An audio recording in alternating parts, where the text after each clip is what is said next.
Hello, future officers. Welcome to D's Coded again. Today we are going to take the solution to test assignment number 7. This test consists of 30 questions. So we'll be taking the solution in two parts because taking the complete solution in one part would make this a very bigger video. So we'll try to keep the video as short as possible and try to make it in two parts so that you also do not get burdened and the solutions are way too much clearer to you. So we'll start with this.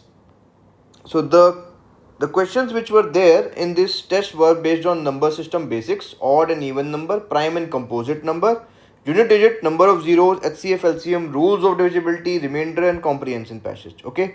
So in the first part we'll take just 15 questions and in the next part we'll take another 15 questions. Okay. So let's begin. So in every paper what we do is we try to make some mistake from our side. Decoded which is providing to you the question paper, हम इसमें क्या करते हैं कि कुछ अपनी तरफ से इसमें एरर डालते हैं हर क्वेश्चन पेपर में, क्योंकि कभी कभी एग्जाम में ऐसा होता है कि क्वेश्चन में एरर आ जाता है and you are not prepare for it, तो आपको मेंटल प्रेशर बनता है. तो मेंटल प्रेशर को हैंडल करने के लिए कभी कभी ऐसे करते हैं. सो अब हम क्वेश्चन नंबर 1 से स्टार्ट करते हैं. ये कहता है a deforestation drive was carried out to cut the trees of invasive species. ठीक है. 4 logs of wood of length 4 meter, 5 meter, 6 meter, 7 meter are obtained.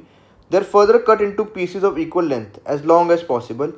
Each piece of wood must go through 2 processes further to convert them into successful product. Then how many total processes were carried out on all pieces of wood? ये कह रहा है deforestation drive हुआ जिसमें 4 लकड़ी के बड़े बड़े वो मिले आपको लॉग्स. ठीक है. जिनकी लेंथ थी 4 मीटर, 5 मीटर, 6 मीटर और 7 मीटर. ठीक है.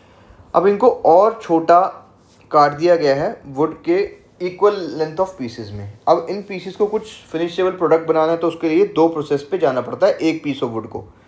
तो हमें पता लगाना है कितनी प्रोसेस हुई ये पता लगाने के लिए हमें जितने भी वुड के इक्वल लेंथ ऑफ पीसेस बने वो सारे ढूंढने पड़ेंगे.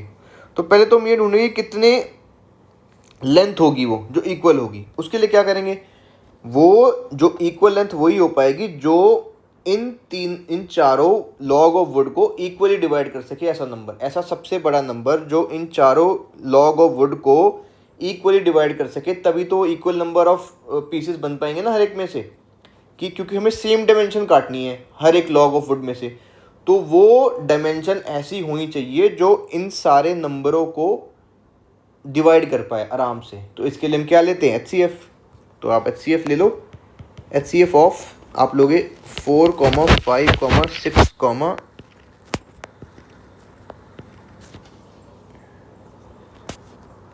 6 और 7 का. ठीक है. तो यहाँ पे कॉमन सिर्फ एक ही आता है 1. इन सब में से देखोगे तो इसका HCF हो गया 1 हो गया. तो हर जो लॉग ऑफ वुड है उसका लेंथ हो गया 1 मीटर. तो हमें प्रोसेस निकालनी है टोटल. तो एक वुड के एक वुड पे जो है आपके पास 2 प्रोसेसेस हो रही हैं, तो हमें टोटल वुड निकालनी पड़ेंगी. टोटल वुड के टुकड़े कितने आएंगे, हर एक में जो है 1 मीटर लेंथ का निकल रहा है. ठीक है. तो टोटल कितने आ जाएंगे 4 × 1. जब इसमें से 1 मीटर लेंथ का लोगे तो ये 4 है तो 4 में डिवाइड हो जाएगा. ये 5 × 1 प्लस 6 × 1 प्लस 7 × 1 जाएगा 4 + 5 + 6 + 7 जो आपके पास आ जाएगा 9 प्लस आपका 13. ये आपके पास आ जाएगा कितना 22. अब एक तो 22 पीसेज आ गए हमारे पास ऑफ वुड. टोटल पीसेस कितने हुए वुड के 22.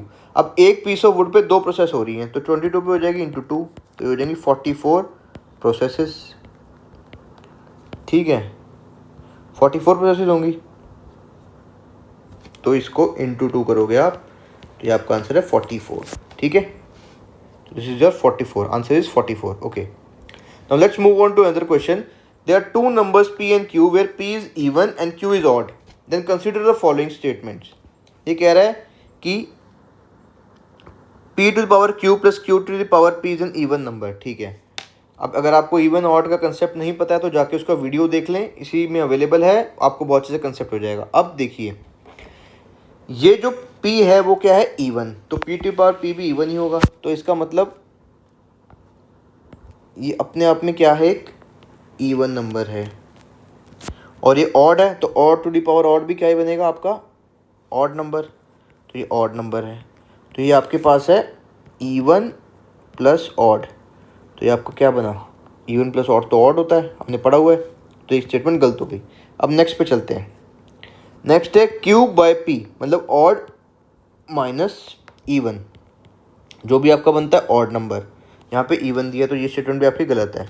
अब ये कह रहा है P to the power Q plus into Q is an even number. देखते हैं, पी टू पावर क्यू भी इवन आएगा और ये और क्यू तो ऑड ही है, तो even into odd is your even, तो दिस स्टेटमेंट इज करेक्ट। तो ये पूछता है how many of the statement are correct, so one only, एक ही करेक्ट है, ठीक है। अब नेक्स्ट क्वेश्चन चलते हैं हम। नेक्स्ट है आपका question number 3। A father has gifted his child a game that can calculate LCM of two numbers at once, मतलब अगर गेम को आप एक बार चलाओगे तो वो दो नंबर का एलसीएम निकाल पाएगी, ठीक है। Then how many times the child must run the game to find the LCM of 10 numbers, ठीक है। अगर आपको 10 नंबर्स का एलसीएम निकालना है तो कितनी बार चलेगी। अब देखो, अगर उसके पास दो नंबर थे, समझ लीजिए मैं दो नंबर को लेता हूँ 2 और 4, अब इसका एलसीएम निकालने के लिए मुझे कितनी बार चलाना है गेम को, एक बार। अब अगर 3 नंबर आ जाएंगे मेरे पास, समझ लीजिए 3 नंबर आ गए, तो क्या होगा इसमें, पहले इसका एलसीएम निकालेगा, कुछ ए आ गया, अब और ये फिर 6 है तो ए और 6 का निकालेगा, तो 3 का निकालने के लिए 2 बार चलना पड़ा मशीन को। अब 4 का चेक करते हैं, जैसे कि हो गया 2 4 6 और 8 आ गया मेरे पास। अब समझ लीजिए 2 और 4 का एलसीएम आया ए, अब ए और 6 का निकालेगा पहले, ए और 6 का, तो मशीन कितनी बार चली, 2 बार। अब ए और 6 का एलसीएम समझ लीजिए बी आया, अब बी और 8 का निकालेगा, बी और 8 का एलसीएम निकालेगा, तो मशीन फिर एक और बार चली, तो मशीन चली 3 बार। तो मैं ये देख पा रहा हूँ 2 का करने के लिए मशीन एक बार चल रही है, 3 का करने के लिए 2 बार चल रही है, और 4 का करने के लिए 3 बार चल रही है। तो इसका मतलब अगर 10 नंबर्स का निकालना है मुझे तो 9 बार चलेगी मशीन, तो इसका आंसर है बी, जो कि है 9, ठीक है। अब नेक्स्ट पे चलते हैं हम।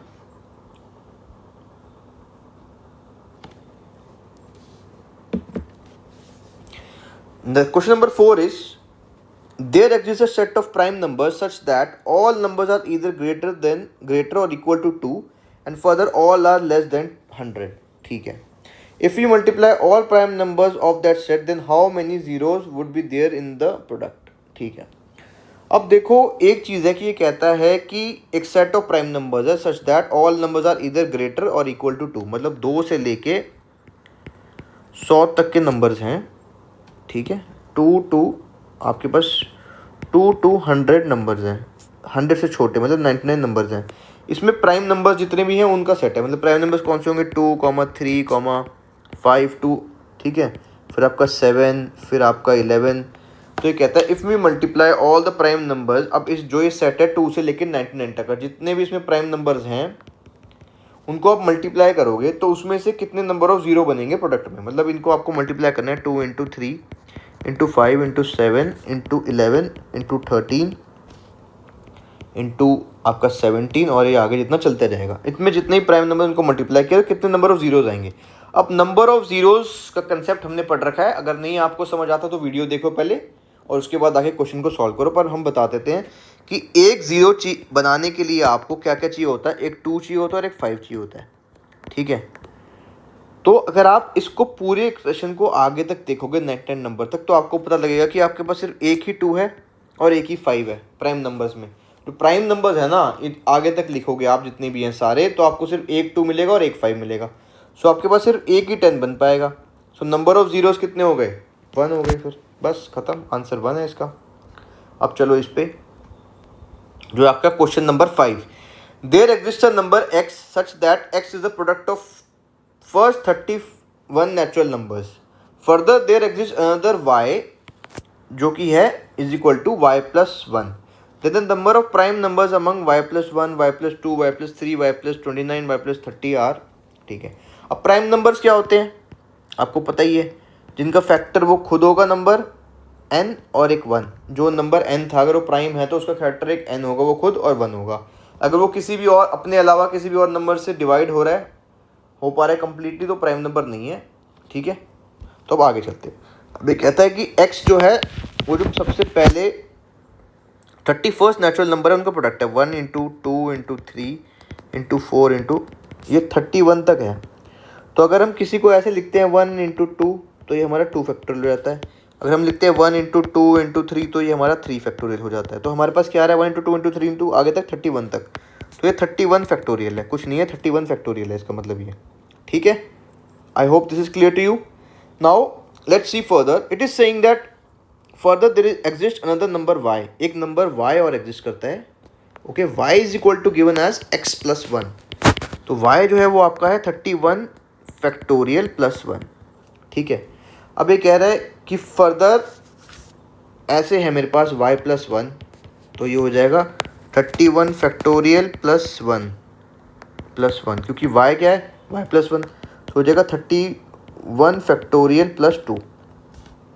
ठीक है, अब ये देखो तो ये पूछता है कि इसमें कितने प्राइम नंबर्स हैं, जो ये लिखा एक्सप्रेशन हमने। ठीक है, इसमें कितने प्राइम नंबर्स हैं, तो अब y प्लस 2 हो जाएगा आपका सिमिलरली 31 फैक्टोरियल प्लस 3, और वो सिमिलरली आगे तक जाता रहेगा, y प्लस 30 आपका हो जाएगा 31 फैक्टोरियल प्लस 31।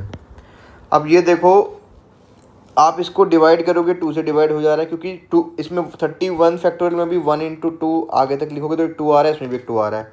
अब ये भी 1 इंटू 2 इंटू 3, ये 31 तक प्लस 3, तो यहाँ पे भी एक 3 यहाँ आ रहा है, एक 3 यहाँ आ रहा है, तो ये भी 3 से डिवाइड हो जाएगा।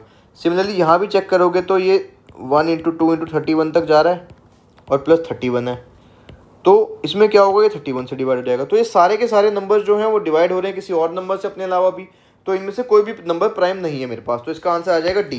ठीक है, because prime number is divisible by itself and 1 only. If अगर वो किसी और से डिविजिबल हो रहा है तो प्राइम नंबर नहीं होगा। अब 6 क्वेश्चन देखते हैं हम। There exist a number x is equal to 25 to the power something, 86 to the power something plus 73 to the power 54, then the unit root of x would B.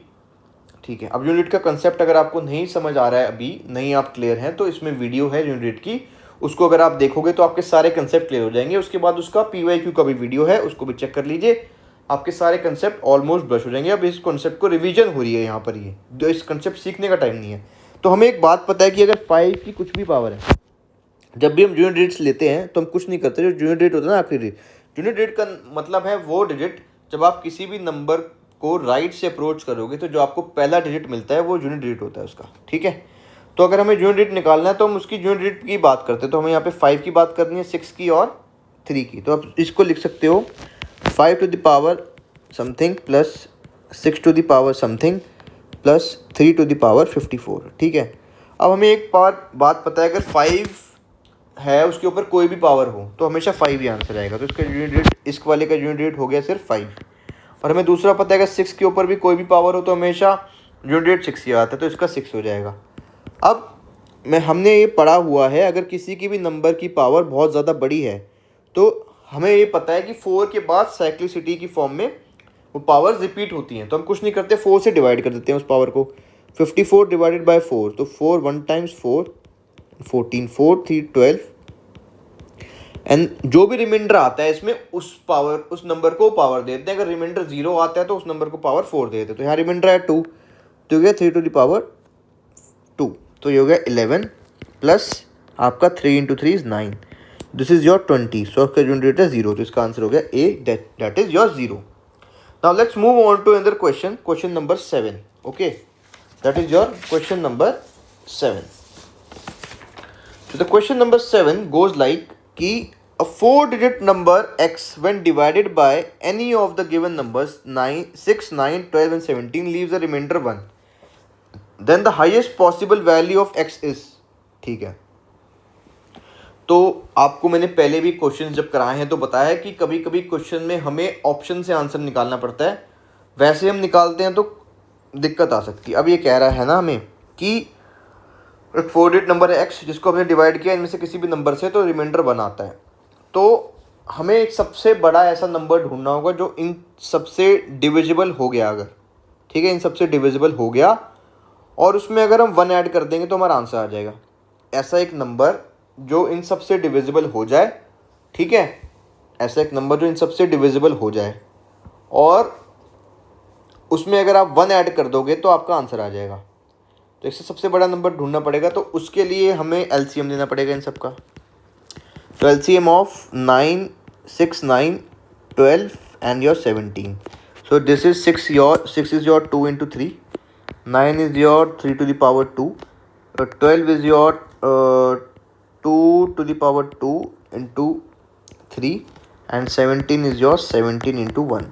तो LCM लेते हुए कुछ नहीं करते, जो मैक्सिमम पावर होती है ना प्राइम नंबर्स की उनको पिक करते रहते हैं, ठीक है।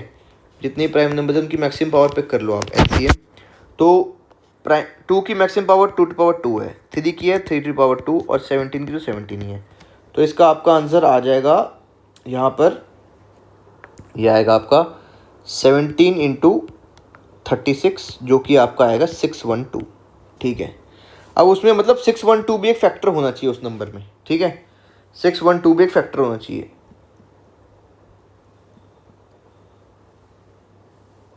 ठीक है। अब इन ऑप्शंस में से चेक करना शुरू करते हैं, जिसमें अगर ये 612 फैक्टर आ गए और ये भी फैक्टर आ गए तो वो इसका आपका आंसर आ जाएगा।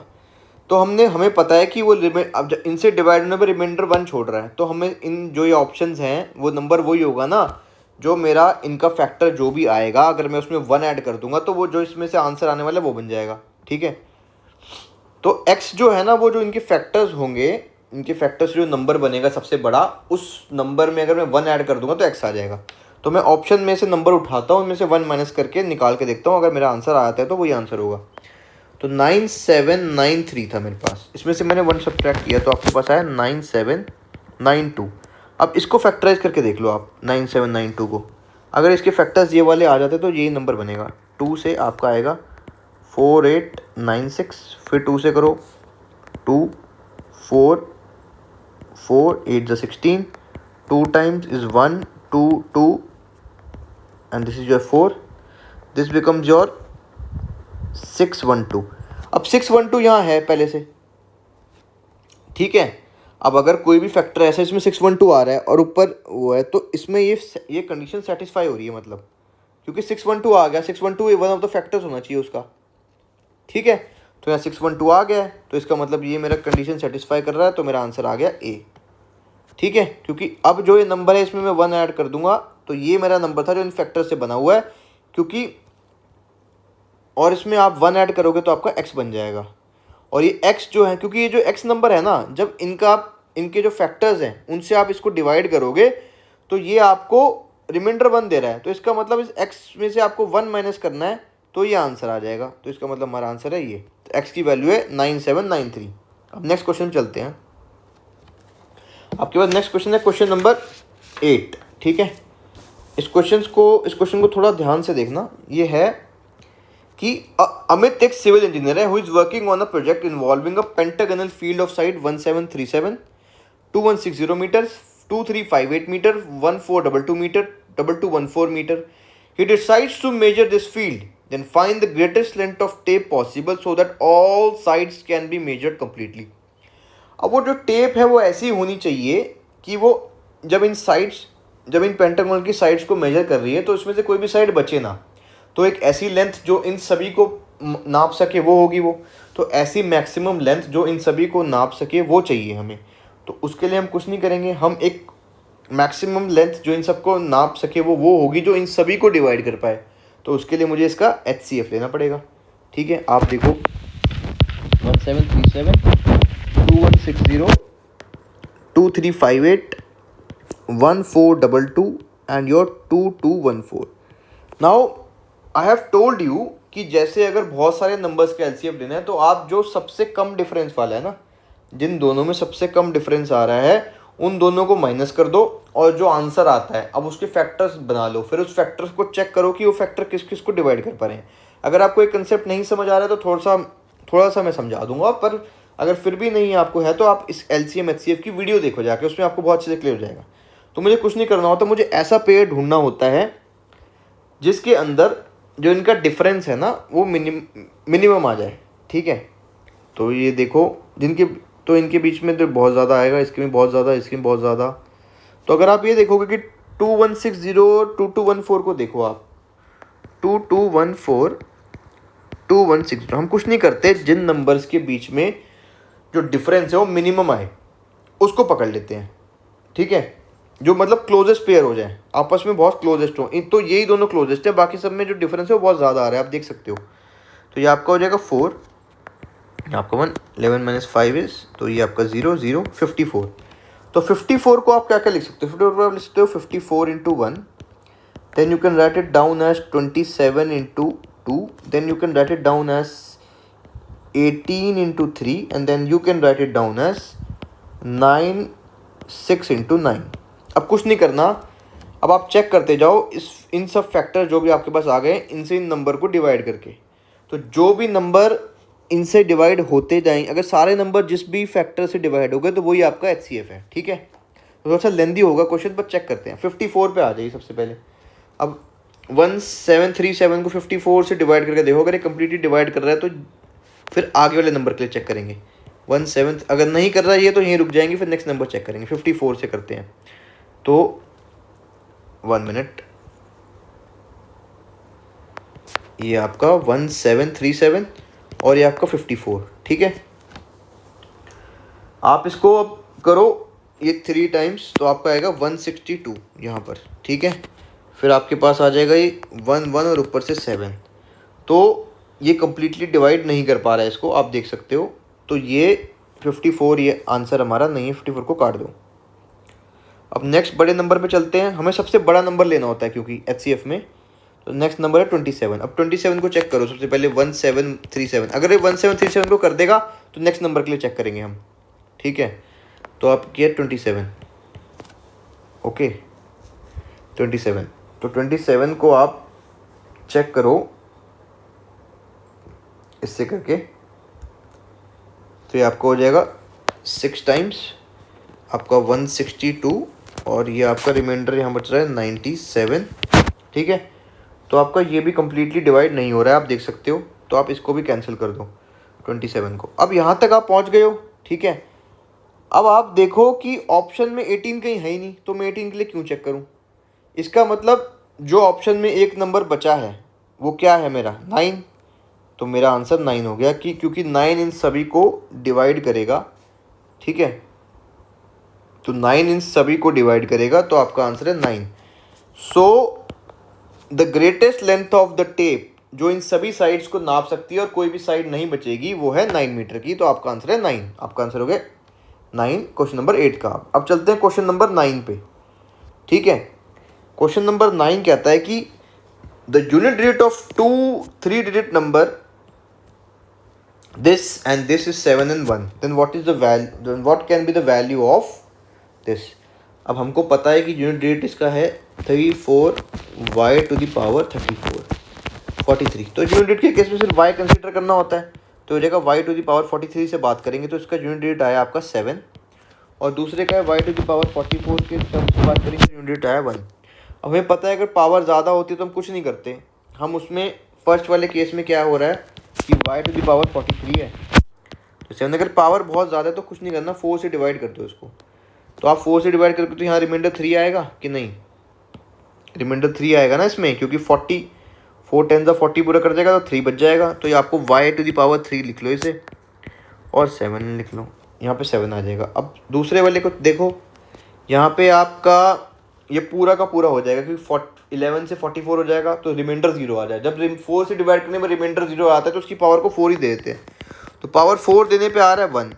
तो अब चेक करते हैं किस, अगर हम 3 से चेक करते हैं कि 3 की पावर 3 दे दो अगर, तो ये आपका आ जाता है 3 इंटू 3 इंटू 3, तो ये आपका आ रहा है 27। तो इसका आंसर 7 आ रहा है, तो ये हो सकता है सेटिस्फाई। इसको भी सेटिस्फाई करके देख लो कि यहाँ पे 3 को 4 बार लिखो, 3 इंटू 3 इंटू 3 इंटू 3, ये आपका आएगा 9 इंटू 9 जो कि आपका है 81। तो ये 1 आ गया, ये 7 आ गया, जो ये कंडीशन दोनों सेटिस्फाई हो गई 7 और 1 की। तो इसका आंसर है इसका मतलब 3, जो कि ये ए, ठीक है। अब चलते हैं क्वेश्चन नंबर 10 पे। There exist a 120 digit number that is formed, ठीक है। क्वेश्चन नंबर 10 पे, there exist a 120 digit number that is formed by writing first n natural numbers in front of each other, what is the remainder when this number is divided by 2। अब reminder, अगर reminder पता करना है, कोई भी number 2 से divide हो रहा है तो उसके पीछे के नंबर को चेक करते हैं। अगर वो नंबर पीछे वाला सबसे आखिरी का जो नंबर है, मतलब कि यूनिट डिजिट, अगर आप किसी भी नंबर को राइट से अप्रोच करोगे तो सबसे पहला नंबर मिलेगा वो यूनिट डिजिट होता है। तो अगर किसी भी नंबर को आप 2 से डिवाइड कर रहे हो तो उसका यूनिट डिजिट अगर डिवाइड हो रहा है 2 से, जो आखिरी सबसे पहला नंबर आया राइट से आने पे, अगर वो डिवाइड हो जाता है तो वो पूरा का पूरा नंबर आपका 2 से डिविजिबल होगा। तो इसमें अंदर ये कह रहा है कि एक 120 डिजिट नंबर है जिसमें n नेचुरल नंबर ना कहाँ से स्टार्ट होते हैं, 1 से, और आपके इन्फिनिटी तक जाते हैं। ठीक है, तो इसका मतलब ये कह रहा है कि नंबर आपके ऐसे हैं, ये नंबर ऐसा है 1 2 3 4 5 6 7 8 9, और ये 120 डिजिट तक लिखे हुए हैं। तो 120 डिजिट तक पहुंचोगे तो आपके पास ये आखिरी में आएगा 646। ठीक है, आप करके देख लो इसे। ठीक है, आप इसको देखोगे तो 1 2 3 4 5 6 7 8 9 10, फिर 11, फिर 12, फिर आगे आगे करते रहोगे तो ये 646 पे जाके 120 डिजिट नंबर बन जाएगा। ठीक है, अब इसका आखिरी डिजिट क्या है, 6 है। अब 6 जो है वो एक इवन नंबर है, तो इसका मतलब है 2 से डिविजिबल होगा। तो अगर इस नंबर को 2 से डिवाइड करोगे तो 6 को 2 से डिवाइड करोगे तो आपका क्वेश्चन 3 आता है और रिमाइंडर 0 आता है। तो मतलब ये नंबर जो 6 है वो कम्प्लीटली डिविजिबल है 2 से। तो इसका मतलब क्योंकि इसका यूनिट डिजिट अगर कम्प्लीटली 2 से डिविजिबल है तो पूरा का पूरा नंबर 2 से डिविजिबल होगा, तो इसका रिमाइंडर आ जाएगा 0, क्योंकि वो नंबर पूरा का पूरा डिविजिबल है। तो इसका आंसर आ गया ए। अब चलते हैं नेक्स्ट क्वेश्चन के ऊपर। ठीक है, जो है क्वेश्चन नंबर आपका 11। क्वेश्चन 11 की बात होगी अब।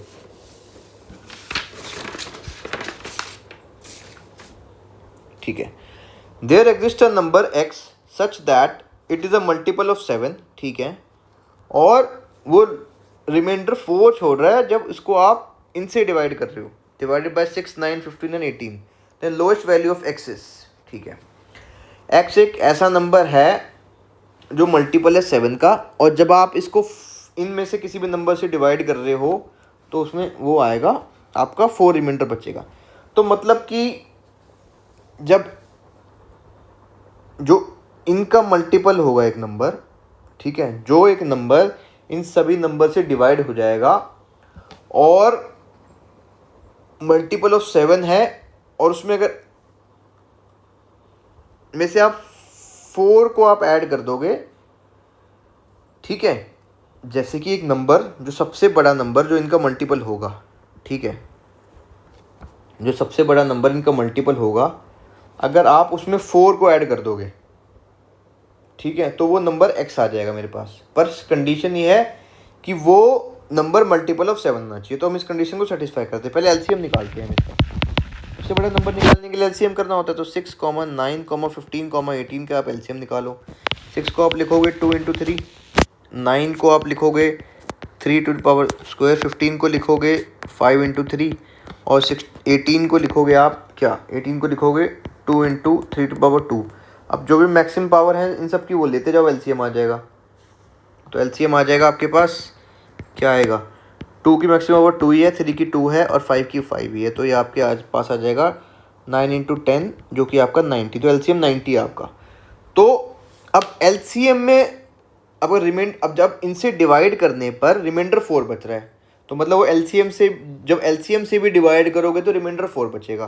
तो नंबर ऐसे बन जाएगा कि एलसीएम प्लस 4, और फिर 2 × एलसीएम प्लस 4, ठीक है, वन टाइम, फिर 3 × LCM plus 4, 4 × LCM plus 4, 5 × LCM, क्योंकि नंबर ऐसे चलेगा ना, वो चलता जाएगा, पहले 1 से, फिर 2 से, फिर 3 से, क्योंकि नंबर तो ऐसे ही चलता जाएगा वो। ठीक है, तो ये नंबर ये हो सकते हैं, इनमें से कोई भी हो सकता है। अब इनमें से जो भी नंबर 7 का भी मल्टीपल होगा वो आपका आंसर है, क्योंकि वो नंबर वैसा होगा, क्योंकि जब आप जो इन सब से डिवाइड होने पर, इन सब नंबर से डिवाइड होने पर रिमाइंडर 4 छोड़ रहा है, मतलब इन सब का जो एलसीएम लोगे उस नंबर से भी डिवाइड होने पे 4 रिमाइंडर छोड़ेगा। तो नंबर लाने के लिए मैं अगर उस एलसीएम में 4 ऐड कर दूंगा तो मेरा नंबर आ जाएगा, बट कंडीशन ये है कि वो 7 का मल्टीपल होना चाहिए। तो अब एलसीएम प्लस 4 हो जाएगा आपका 94, फिर आपका हो जाएगा 184, ठीक है, 19 × 2 180 + 4, ये आपका हो जाएगा 3 × 90 274, ये आपका हो जाएगा 364, ये आपका हो जाएगा 454, बिकॉज 5 9 45 और 4 4। अब इसमें देखो, क्या ये 7 से का मल्टीपल बन रहा है? नहीं, ये 7 का नहीं, ये 7 का नहीं, ये 7 का, यस इट इज़ बन रहा है। तो ये कह रहा है कि सबसे छोटा लोएस्ट वैल्यू ऑफ x ढूंढनी है। तो आप ये है 7 का मल्टीपल, आप देख लो चाहे इसको चेक करके 364। आप इसको 7 से वो कर सकते हो डिवाइड, 7 5 ज़ा 35 और 1 और 4, 7 2 टाइम्स 14। तो yes is the multiple of 7। तो आपका आंसर है 364। इसमें है option yes A, your answer is a. Now let's go for your question number 12। A cake shop has 3 type of pastries of 3 type of pastries. एक type की 66 है, अगले की 110 है, नेक्स्ट की 242 है। They have to be displayed in rows such that each row has maximum pastry. There is only one kind of pastry in each row, then the number of pastries in each row is। देखो अब जो इसमें maximum pastry कितनी आ सकती है ना एक रो में, वो पेस्ट्री होगी, क्योंकि हमें इन सभी पेस्ट्रीज को एक रो में इक्वल नंबर ऑफ पेस्ट्री ही लगानी है। तो नंबर ऑफ पेस्ट्री ऐसी होगी जो इन सभी को डिवाइड कर पाए, सबसे बड़ा नंबर। तो वो आपके को क्या करना है, कुछ नहीं करना, आप HCF ले लो। आप HCF लो 66, 110 और 242 का। तो आपके पास 66 तो आ गया 2 इंटू 3 इंटू 11। आपके पास 110 आ गया 10 इंटू 11। ठीक है, इसको आप लिख सकते हो 2 इंटू 5 इंटू 11 लिख सकते हो इसको। ठीक है, 242 को आप लिख सकते हो 2 इंटू 11 इंटू 11। अब HCF क्या होता है, जो सब में कॉमन है, सब में कॉमन क्या है, 2 है और 11 है, 2 और 11 तो होगा 2 इंटू 11। तो ये आपका हो गया 22। तो इसका मतलब आपकी जो एक रो है उसमें 22 पेस्ट्रीज होनी चाहिए। ठीक है, getting my point. Now question number 13। For the question number 12 the number of rows for such arrangement possible are. अब ये जो एक रो में 22 पेस्ट्रीज हैं, तो इसका मतलब कितनी नंबर ऑफ रोज बनेंगी। तो अब वो उतनी रोज बनेंगी कि जैसे अगर मुझे 22 पेस्ट्रीज 66 पेस्ट्रीज थी मेरे पास, एक रो में मेरी 22 पेस्ट्री होनी चाहिए, तो उसकी कितनी रो बनेंगी। तो उससे मैं वो कैसे निकलेगा, अगर मैं 66 को 22 से डिवाइड कर दूंगा तो मेरे पास वो रो आ जाएंगी, नंबर ऑफ रोज आ जाएंगी जिसमें ये पेस्ट्री लग सकती हैं। प्लस अगर मेरे पास 110 वाले में भी 22 से डिवाइड कर दूंगा और 242 को भी 22 से कर दूंगा, तो ये सारे के सारे में क्या आ जाएगा कि कितनी नंबर ऑफ रोज बनती हैं, क्योंकि ऐड करनी पड़ेंगी सारी total rose.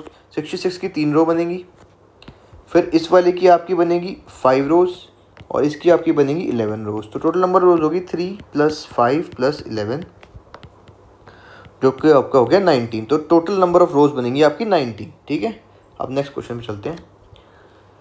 Okay, there exist an integer 53 factorial by 3 to the power n, then what is the highest possible value of n।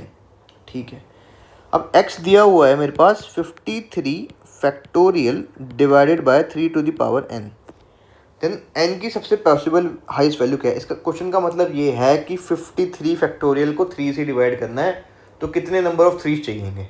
ठीक है, इसको डिवाइड करने के लिए कम्प्लीटली।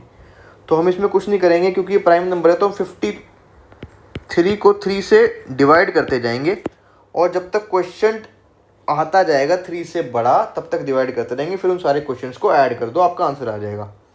तो 3 मतलब ये है कि इस 153 फैक्टोरियल का मतलब है 1 इंटू 2 इंटू 3 इंटू 4। तो उसमें ऊपर जितने भी उसमें ऊपर नंबर ऑफ 3 बनते जाएंगे, ठीक है, उतने नंबर ऑफ 3 हमें चाहिए डिवाइड करने के लिए, क्योंकि 53 फैक्टोरियल का आप लिख सकते हो 1 इंटू 2 इंटू 3 इंटू आपका 4 इंटू 5 और ये 53 तक चलता रहेगा। तो इसको पूरे लिखने में जितने भी नंबर ऑफ 3 ऊपर बनेंगे उतने नंबर ऑफ 3 नीचे चाहिए इसको डिवाइड करने के लिए। तो वो जानने के लिए 53 को 3 से डिवाइड करता जाता हूँ और जब तक क्वेश्चन 3 से बड़ा आता जाएगा तब हम डिवाइड करते जाएंगे और सभी उन क्वेश्चंस को ऐड कर देंगे तो नंबर ऑफ 3 आ जाएंगे। तो ये आपका होगा 17 क्वेश्चन। तो 17 डिवाइडेड बाय 3 5 और ये 5 बाय 3 इज़ 1। तो इट इज़ योर 17 प्लस जो भी क्वेश्चन आता जाता है, जैसे कि इसमें क्वेश्चन 17 आया तो इसको 17 को फिर से 3 से डिवाइड किया, फिर क्वेश्चन 5 आया उसको 3 से डिवाइड किया। अब ये क्वेश्चन जो है 3 से छोटा आ गया तो फर्दर डिवाइड नहीं होगा। तो ये आपका आ जाएगा 22 + 1 इज इक्वल टू 23 3 आ गए मतलब आपके। ठीक है, तो 23 3 चाहिए इसको पूरा डिवाइड करने के लिए। अब नेक्स्ट क्वेश्चन नंबर 15 पे चलते हैं। If there is a number x, एक नंबर x है जो है 380 फैक्टोरियल। ठीक है, नंबर है 380 factorial. Then the number of zeros at end of X are, इसके एंड में कितने नंबर ऑफ जीरोज होंगे, ठीक है, ये बताना है हमें इसके अंदर। अब देखो 380 फैक्टोरियल को आप लिख सकते हो 1 into 2 into 3 into 4 into 5 into 6 और आगे आगे आगे जाता जाएगा 380 तक, ठीक है, जाता रहेगा, इजंट इट, आगे बढ़ता रहेगा ये 380 तक। तो इसका मतलब ये है मेरा कि यहाँ पर मेरे पास एक 2 ये आ गया और 2 2 इसके अंदर है और यहाँ पे एक ही 5 है। तो मैं, आपको ये पता है कि ज़ीरो बनाने के लिए मुझे 5 और 2 चाहिए, जितने नंबर ऑफ 2 और 5 होंगे उतने ज़ीरो बन जाएंगे, ठीक है। तो अगर इनमें से कोई भी कम हो गया, जैसे अगर 5 कम है, ठीक है, और 2 ज़्यादा है, तो जितने 5 होंगे, क्योंकि 5 और 2 इक्वल क्वांटिटी में चाहिए ज़ीरो बनाने के लिए, अगर 5 कम है तो जितने 5 है उतने ज़ीरो बनेंगे, अगर 2 कम है जितने 2 हैं उतने ज़ीरो बनेंगे। तो मैं यहाँ कह सकता हूँ कि नंबर ऑफ़ 2s जो हैं वो ज़्यादा हैं और 5 कम है, क्योंकि 5 जो है 3 2 आने के, यहाँ पे एक 2 हो गया और यहाँ पे, तो 3 2 आने के बाद 5 आना शुरू हो रहा है, तो नंबर ऑफ़ 5 कम है। तो बस अगर मैं नंबर ऑफ़ 5 काउंट कर लूँगा तो इसका मतलब, अब अगर हम 380 फैक्टोरियल को एक्सपैंड करेंगे तो ऊपर जितने भी नंबर ऑफ़ 5 हैं वो नीचे उतने ही नंबर ऑफ़ 5 लाने पड़ेंगे उन सारे 5 को फाइंड करने के लिए, ठीक है।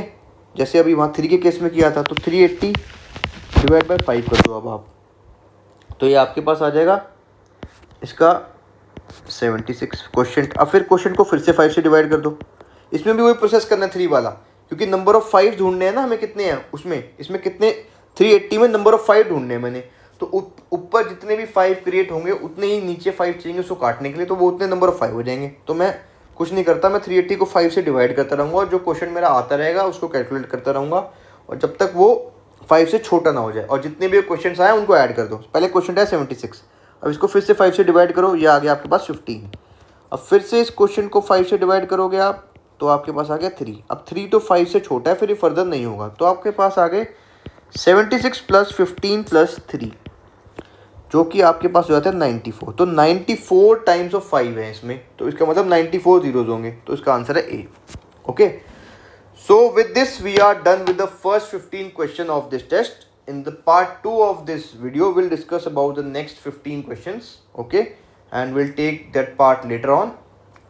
So I would like to say one thing, that apart from this CSAT is being taken care of here. If you will provide every day of 1.5 hours to decode it, that you watch the video of the concept, then you do the questions, illustration question, then you do the PYQ from the videos only, and then you do the questions given on the Telegram channel, then you are approximately doing 25 to 30 questions of a same topic every day.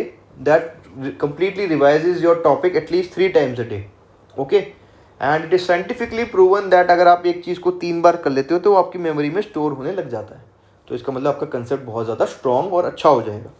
तो next आपने कुछ नहीं करना, जो आपका GS का part है उस पर ध्यान देना है। जीएस में भी कुछ ना करें, आप एक चीज़ करें कि जो भी पुराने क्वेश्चंस आ रखे हैं 15-20 ईयर्स के, उनको एक शीट पे नोट डाउन कर लें, उनके टॉपिक्स को। फिर उन टॉपिक्स को आप उठाकर या तो किसी भी स्टैंडर्ड बुक से या इंटरनेट से सर्च करके उसको पढ़ लें, और उस टॉपिक से चेक कर लो किसी भी करंट अफेयर मैगजीन में। जैसे कि पॉलिटी का टॉपिक था, तो समझ लीजिए मनी बिल एक बहुत इंपॉर्टेंट कंसेप्ट है, तो आप ये देख लो कि कौन से बिल जो पार्लियामेंट में पास हुए उसमें से कौन से मनी बिल थे।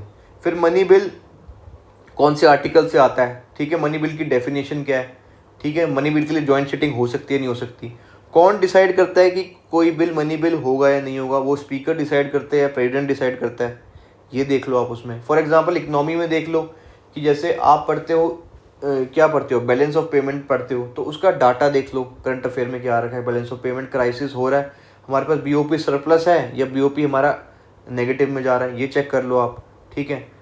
फिर आप पीवाईक्यू में देखोगे इकोनॉमिक्स की टर्म्स में, तो एग्रीकल्चर पे बहुत क्वेश्चंस आते हैं, तो एग्रीकल्चर के कुछ क्रॉप जैसे कि राइस, शुगर केन पे बहुत फोकस रहता है उसका, ठीक है, तो राइस और शुगर केन के बारे में। फिर उसका एमएसपी पे बहुत फोकस रहता है, तो न्यूज़ में एमएसपी पे अगर कुछ आर्टिकल चल रहा हो या एमएसपी से रिलेटेड कोई इशू चल रहा हो, जैसे फार्मर इशू चल ही रहा है, तो एमएसपी को, अगर एमएसपी से रिलेटेड कोई भी करंट अफेयर आ रहा है कि एमएसपी लीगल नहीं कर सकते, इससे कुछ वो दे दे, फिर एमएसपी से रिलेटेड आपका WHO के बॉक्सेस हो जाते हैं, ब्लू ग्रीन वो बॉक्सेस होते हैं, उन कौन से बॉक्स में MSP आपका जाएगा, ठीक है, कौन से बॉक्स के अंदर MSP कंसिडरेशन में आता है वो देख लो आप, ठीक है।